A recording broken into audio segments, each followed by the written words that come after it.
Hello and welcome to the Knowing Self, Knowing Others podcast, the fortnightly podcast that talks about self-aware leadership with thinkers from around the globe. If you want to be a better leader and a better work colleague, then join me, your host, Nia Thomas, as we talk to today's Knowing Self, Knowing Others guest. A very big welcome to today's show to Nikki Eyre and Jonathan Wilson.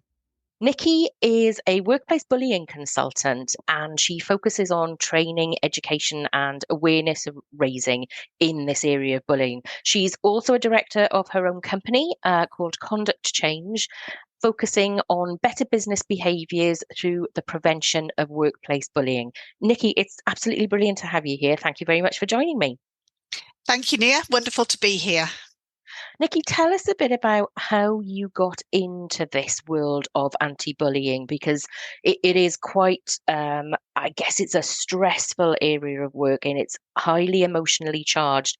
And when we're talking about self-awareness and self-aware leadership, it feels like it's at the really sharp end of that.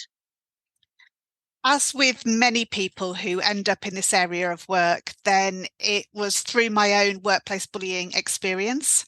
So I think when I went into that, I probably didn't really understand what bullying was fully.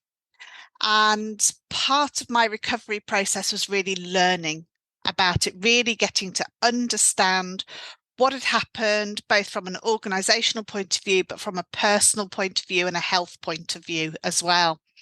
And so if you'd have asked me at that point, do I want to work in this area? Do I want to talk about workplace bullying all the time? I'd have said, no, absolutely not, because that was an incredibly damaging, harmful, traumatic time in my life. However, once I started learning about it, it actually turned into an incredibly interesting, fascinating topic, looking at behaviours, the complexity of the subject, the way in which people are influenced in organisations and how that in turn can influence behaviour and bullying in the workplace. So it becomes this huge and fascinating topic around people and what drives them and what creates these situations. Interesting, because I think a lot of what you said about behaviour is what drove my interest in self-awareness, but coming at it from very different angles. Jonathan is a retired police officer, but he very much supports creating safer workplaces to prevent workplace bullying, harassment and discrimination, and is an ambassador for Stop Hurt at Work. Thank you, Nia. My name's Jonathan. I spent 28 years in Metropolitan Police. In my last 10 years of service, I was at the rank of Detective Superintendent, which is quite a senior rank within the organisation. I encountered in that period, it's a period where I had a line manager or two line managers, where I was challenging some behaviours that were wrong. At that point in my life, I felt that I'd seen the worst that life could throw at me. I was quite confident. I challenged some bad behaviours and found myself subjected to a protracted period of bullying and gaslighting. Eventually, I took that to one of the organisation's more senior officers, a Deputy Assistant Commissioner. She responded with a sound and a look of contempt with the words, "That's your view to every issue I raised." She then concluded by saying, "From everything I've heard, you're the problem." My mental health suffered from it, and eventually I decided for my own well-being that I would leave the police service early, and I retired with 28 years service. But I decided that I was going to do something to try and help other people that found themselves in that position and provide advice, because there was very little advice available to me at that time on how to deal with the situation. I now spend a lot of time on LinkedIn posting about leadership, issues around bullying, gaslighting, responsibilities of HR, how people should deal with it, helping people to understand the signs of the bullying and toxic leadership. I work as an ambassador for an organisation called Stop Hurt at Work. So it's really, really rewarding. I don't do this for money. I do it because of a strong belief and my own personal experience. Thank you so much for sharing that, Jonathan. Nikki, you mentioned in your website that there isn't actually a legal definition of bullying. Where do we go with that? How do we deal with that in the workplace? Yeah, that's correct. And there's two different elements. So I always talk about bullying behaviours, and there's also harassment. And first thing I want to do is make it really clear the difference between the two. The behaviours that we are talking about can be seen whether it's a bullying case or a harassment case. Harassment, though, is when it is linked to a protected characteristic. So sex, race, age, disability, religion, belief, those kind of things. When we're talking about those, then we've got really clear legislation in the workplace. It's all covered by the Equality Act. You are covered before you even come into the workplace. And if things go wrong, then you can start to make a case. You can bring that forward while you're still at work. When it's bullying in the workplace, then you're not protected in the same way. And you're not protected until you've been in the workplace for at least 2 years. And beyond that point, if you are feeling bullied and it becomes too much and you want to bring a case, then what you have to do is leave your role and bring a case like a constructive dismissal. Or if things have got so bad, and for many people it does, it reaches the point of a psychiatric injury, then you can actually bring a case through the civil courts, a personal injury case. So in terms of the legislation, it sits very differently. In terms of the behaviours, the management, the prevention, the interventions, then actually it's not all that different. So what we need to look at is it's not, although the root of the problem may come from a different place, the impact and the outcomes are very much the same in the way that they affect people at an individual and human level. Separating it into that one has legislation to back it and one has civil legal backing, that's really, really helpful.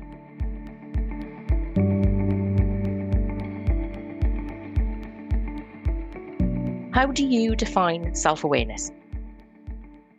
So for me, self-awareness is about really knowing and understanding yourself, understanding what your core values and beliefs are, and how those influence the way in which you perceive the world, the way in which you respond to different situations, and also the way that you react. So what are your triggers? What pushes your buttons?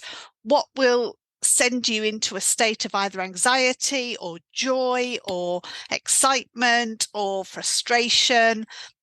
What is it that really brings out those higher levels of emotion in you? And that for me is where the self-awareness comes in. But we talk about self-awareness, it's a small part of the whole of emotional intelligence, because you can have all of the self-awareness in the world and you have people that I know myself, but unless you are prepared to think of yourself as constantly developing and recognizing your own weaknesses, need to change, need to respond in a different way, then having that self-awareness won't move things on. It won't change anything.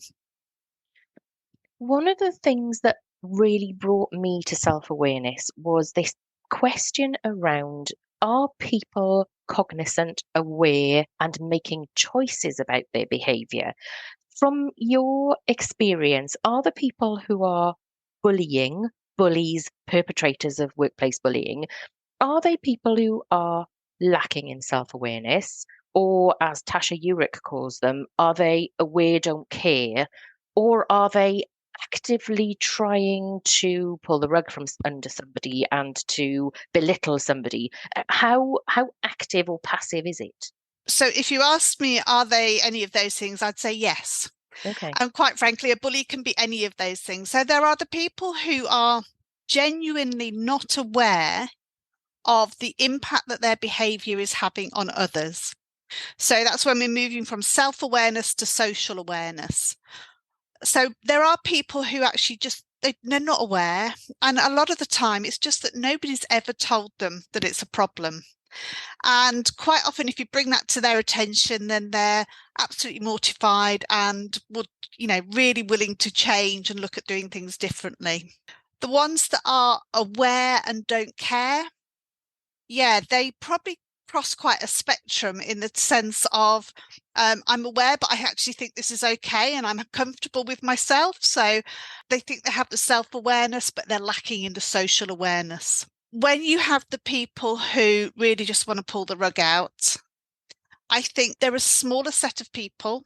I don't think in terms of workplace bullying that there are a large number of people who really set out and enjoy causing misery to others, but they do exist.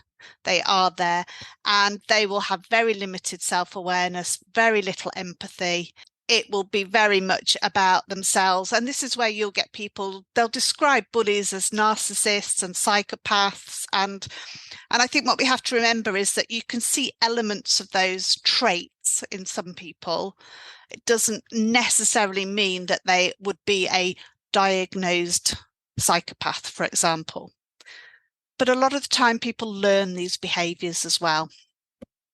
And I always say that if you can learn one behaviour, then you can learn a different one. Definitely. And it was interesting as you're talking, all of these thoughts are going through my mind. The Jerks at Work book by Tessa West, I can see some of those people that you were describing. There was really excellent learning opportunity that I had through the Cognitive Institute, where they have a medical speak up program, which allows peer messengers to share information with people who maybe haven't realized the impact that they're having on others. And you're able to take that information to them on a non-judgmental basis and give them that feedback, which, as you say, maybe nobody's ever given them before. Yeah, and I think what we really have to remember here is that there can be all sorts of different reasons and root causes behind these behaviours as well. So if we look at it very broadly, people may have been bullied themselves. They may have learned the behaviours from their supervisors, leaders, managers in the workplace, and it's just become the thing that they do. We absorb so much information through observation and just unconsciously take on behaviours that way as well. They could have experienced bullying themselves. They could have experienced some sort of trauma themselves.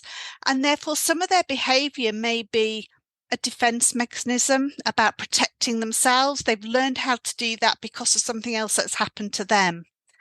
And therefore, everything for them is about protecting themselves, not about what it's doing to the other person.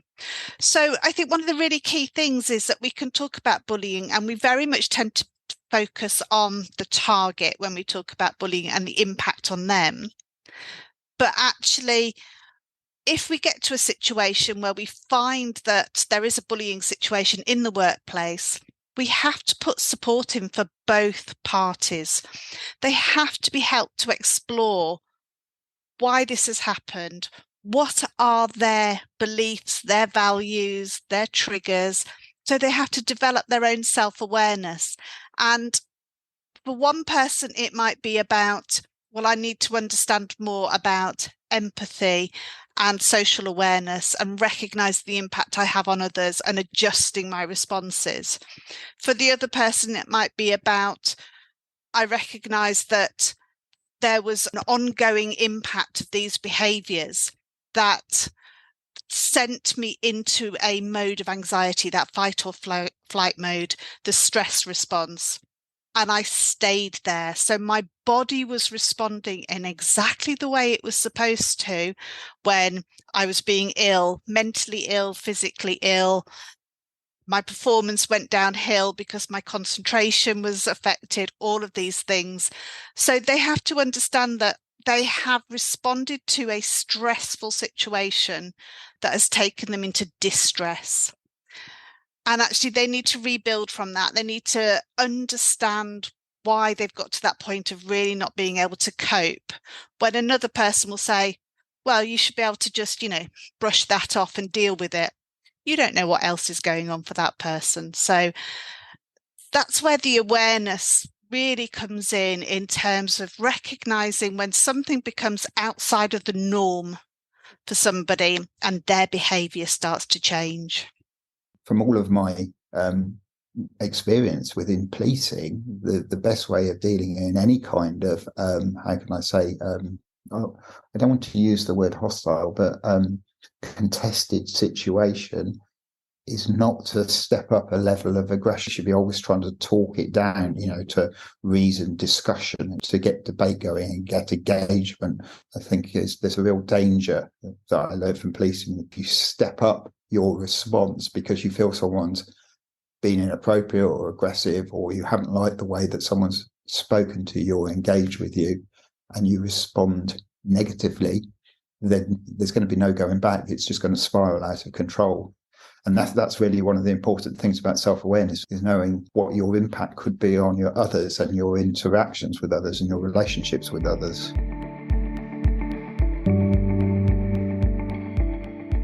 What are your thoughts on the relationship between self-awareness and leader effectiveness? I think self-awareness is really, really important to be an effective leader. You need to appreciate how you come across, because you're looking for cooperation, collaboration. I worked in a hierarchical organization where it was very easy to say, I'm a rank above you, so I'm telling you to do this. But you get much better results from actually engaging people, helping them to understand what you're about, what your intentions are, having that self-awareness to listen to them and listen to their thoughts and show that engagement. You're prepared to listen to opposing views or differing views. If you don't do that, there's a danger of saying it's always going to be my way, and you're shutting off maybe a better route, a roadmap to where you as a leader want to take your organization or your particular department. One of the things that I noticed was that as you get up into more senior ranks, they actually tend to have less empathy and less willingness necessarily to listen to other people, and more concerned about they have the confidence so they know they're right. And in that way, they can disengage from people, not just disengage people's interests, but actually disengage that personal relationship. For me, the more self-aware leaders are generally the better leaders. And that is because they will be able to listen with empathy. They'll be able to elicit information from people. They'll be able to build those relationships, those connections that are needed. They'll be able to disagree in a positive way, and they'll be able to role model that for others, as well as allowing others to do that around them. They'll be able to manage their emotional responses to situations as well. So very much being able to step back, look at it from a different perspective, try and see other people's point of view, all of those elements that really allow people to feel safer at work. So the more self-awareness and emotional intelligence our leaders have, the more likely they are to create the psychological safety in a team that allows people to speak up, not only when things go wrong, but with the good ideas as well. The ideas that lead to innovation, creativity, competitiveness, success, failure, but not failure that is dwelt on for a long time, but failure that allows you to learn, move on and go, wow, that happened, but look what we learned from it and look how amazingly we're working now. So for me, it is absolutely imperative that every leader works on their self-awareness. So from what you said, am I right in thinking that where you have workplaces where you have leaders that are more self-aware, there is less bullying, and bullying is easier to overcome and to work with and to recover from?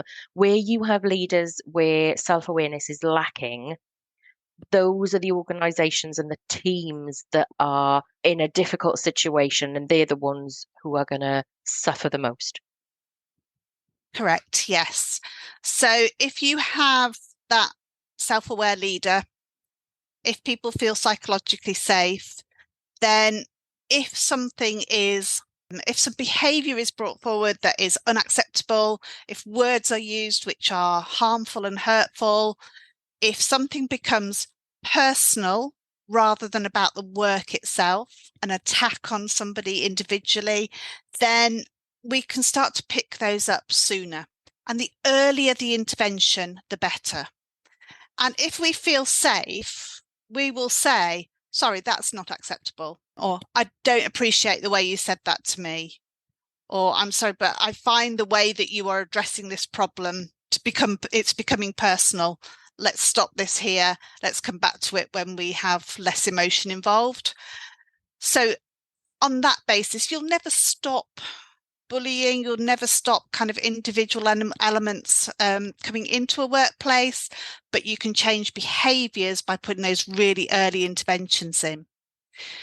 If you've got leaders that are not emotionally aware, then they are, quite frankly, they're just not going to care. They're going to just want to get rid of the problem. That's all they will see it as, just a problem to be resolved. If you can't resolve it, then get rid of it. And that will just perpetuate the problem. And it's those kind of organisations where they'll keep people because they're the high fee earners and not look at the ripple effect that their behaviour is having on the people around them.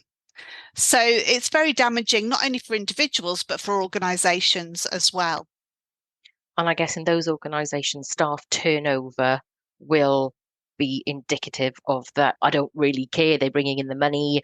I don't really care about the people around and the impact they're having. Yeah, absolutely. High staff turnover, high levels of sickness and absence as well. Productivity will go down. So you might have one or two high earners, but the people around them they'll seem worse, but they're probably worse because their performance is being impacted by daily attacks on them, their performance, the incivilities, the rudeness, the humiliation, all of those things that will actually be causing them stress and affecting their performance. So why would you want one good person who is impacting 10 people around them instead of 10 good people?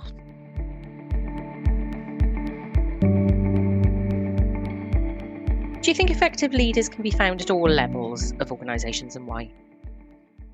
Absolutely.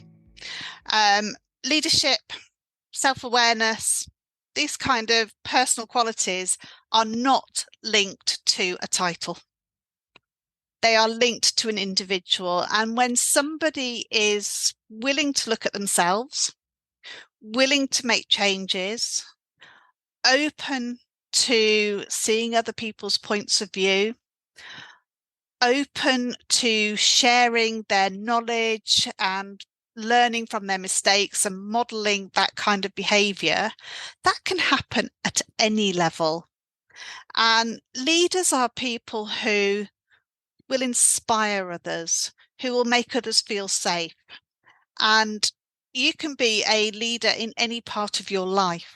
You don't have to be the chief executive of an organisation to have those skills and those qualities. And actually, one of the most incredible things that organisations can do if they really want to increase the psychological safety, increase the awareness across the whole organisation, is look for those people, work with them.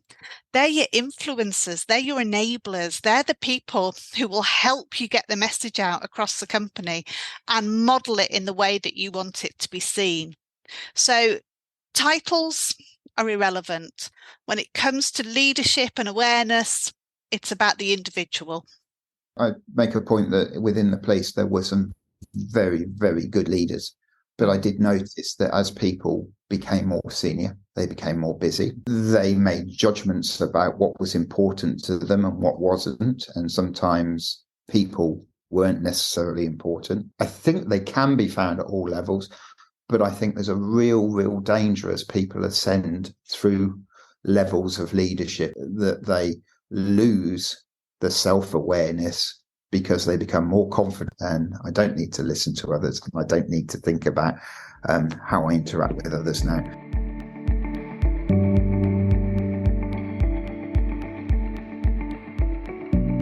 Do Do you think leaders at the most strategic level of organisations have greater self-awareness than leaders at other levels of organisations? And what experience have you got that inform that view? I don't necessarily think that leaders at a strategic level have more awareness. And in some ways, you might think they might have less because they're about strategy and process and structure. My experience of very, very senior leaders operating at that strategic level was the imperative, was the strategic success, and not necessarily the awareness of how they came across or how their actions or their behaviours may impact on others or be perceived by others. I think as people go up, a lot more confidence in self, but not that introspective look at oneself and how their words, their actions, their thoughts, their behaviours impact on others or impact on their own behaviour. And I think it becomes very much focused on that strategic perspective and strategic aims. It doesn't necessarily correspond that just because they're working at a strategic level, they have greater awareness. You could be a fantastic strategist, but a terrible leader of people. And I think this is why we need to look at, instead of saying this is the role, let's say this is the person, this is what they're really fantastic at. Let's use them in that way in the company because we'll get the most from them. But we have this skewed view of what leadership should look like. And you should be managing people to be a leader. And therefore, the more responsibility you have, you get promoted. You probably don't get any training in how to manage people, but you keep going up the ladder without worrying about any of that because you were good at a particular part of the job. If you've got people who are fantastic people leaders, let them manage your people. If you've got people who are fantastic strategists but rubbish with people, let them do the strategy. And find the way to communicate that to the person who understands them the most, who can take that and communicate it to a wider audience. There are so many different ways we can approach business without having to go through this. As you go up the hierarchy, you have to manage people. And the sooner we let people play to their strengths, then particularly around people management, then the better the workplace will be. The feedback that I'm getting from my podcast guests in terms of their experience and their view of the more strategic or the most strategic level of their organizations is that people move so far away from the people that they are working to support or leading that they don't have that perspective on what is really happening, and they have filtered feedback from within their ranks, so they don't have that same self-awareness, and only the very small few have that interest in introspection and reflection to be able to build their self-awareness.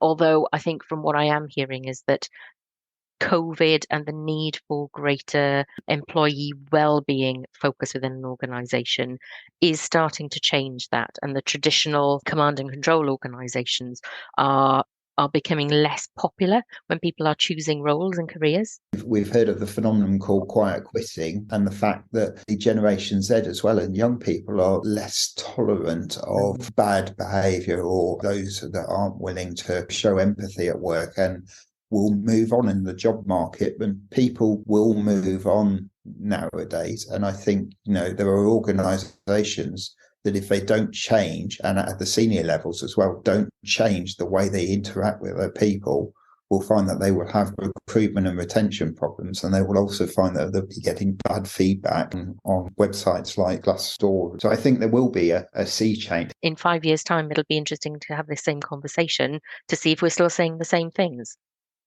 If there is bullying and there is a lack of self-awareness, are you finding that is generally the view that they're taking, that they're not willing to be open, they're not willing to listen, they're not willing to consider that there are other ways of doing things? I think they get really drawn into the processes.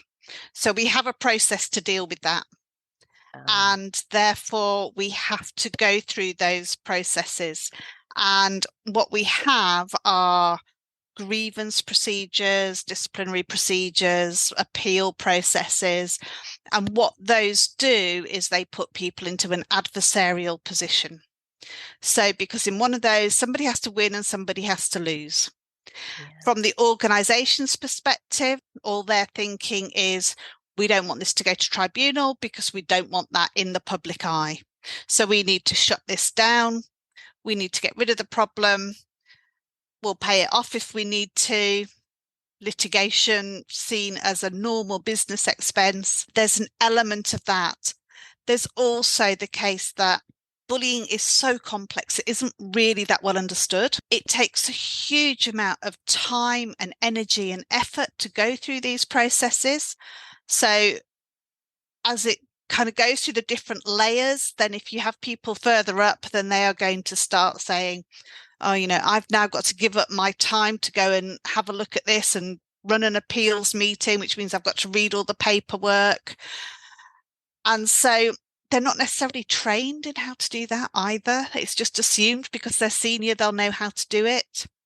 So I think it can very easily be a case of, I'm going to look at this, I'm going to make a decision, and I don't really think about the impact on the individuals in any of that, because all I want to do is get this off my desk.